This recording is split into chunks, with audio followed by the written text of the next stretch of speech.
এক স্বেচ্ছাসেবী সংস্থার উদ্যোগে কালীনগরে বিনামূল্যে চক্ষু পরীক্ষা শিবির। উত্তর চব্বিশ পরগনার প্রত্যন্ত সুন্দরবন এলাকার সন্দেশখালী ১ নম্বর ব্লকের কালীনগর বাজার সংলগ্ন এলাকায় এক স্বেচ্ছাসেবী সংগঠনের উদ্যোগে বৃহস্পতিবার সকাল ১০টা নাগাদ বিনামূল্যে চক্ষু পরীক্ষা শিবিরের আয়োজন করা হয়। অর্থের অভাবে যারা চোখের চিকিৎসা করাতে পারেন না এমন ২২০ জনের চক্ষু পরীক্ষা করা হয়। এর মধ্যে ৫৮ জনকে বিনামূল্যে চোখের অপারেশনের ব্যবস্থা করা হবে। এই চক্ষু পরীক্ষা শিবিরে উপস্থিত ছিলেন স্বেচ্ছাসেবী সংগঠনের চেয়ারম্যান অনিমেষ মণ্ডল ও বিশিষ্ট চক্ষু বিশেষজ্ঞগণ।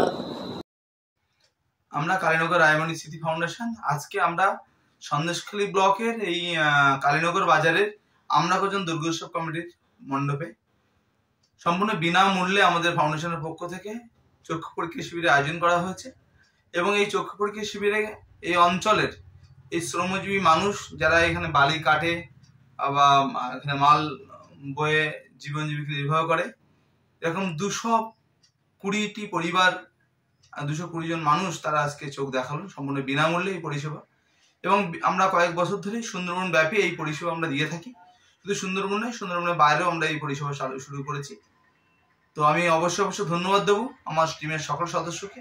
আমরা এই কাজে আজ সুন্দরভাবে সম্পন্ন করতে পেরেছি এবং ৬০ জনকে আমরা স্থানীয় অপারেশনের জন্য নির্বাচন করেছি আজকে ক্যাম্প থেকে। সবাই সঙ্গে থাকবেন, ভালো থাকবেন। নমস্কার। রায়মণি স্মৃতি ফাউন্ডেশনের পক্ষ থেকে আমি অনিমেষ মণ্ডল, চেয়ারম্যান, রায়মণি স্মৃতি ফাউন্ডেশন।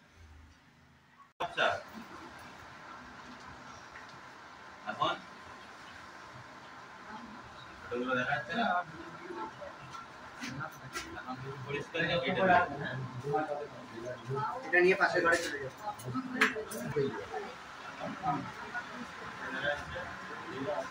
পাটা লাগিয়ে দিতে পারো বড় দিন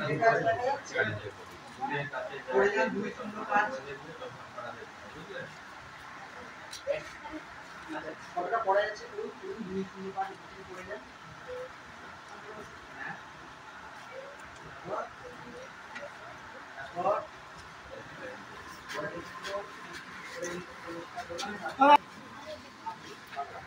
ওই চশমা চোখে দেবো একটু আমার দিকে তাকাতে বলুন। এই ডাকতে ডাকতে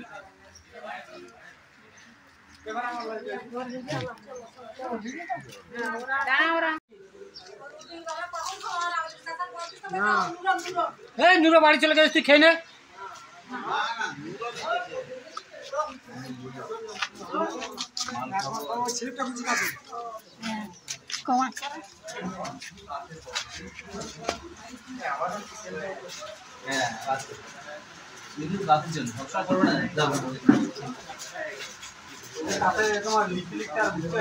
তখনই করবো।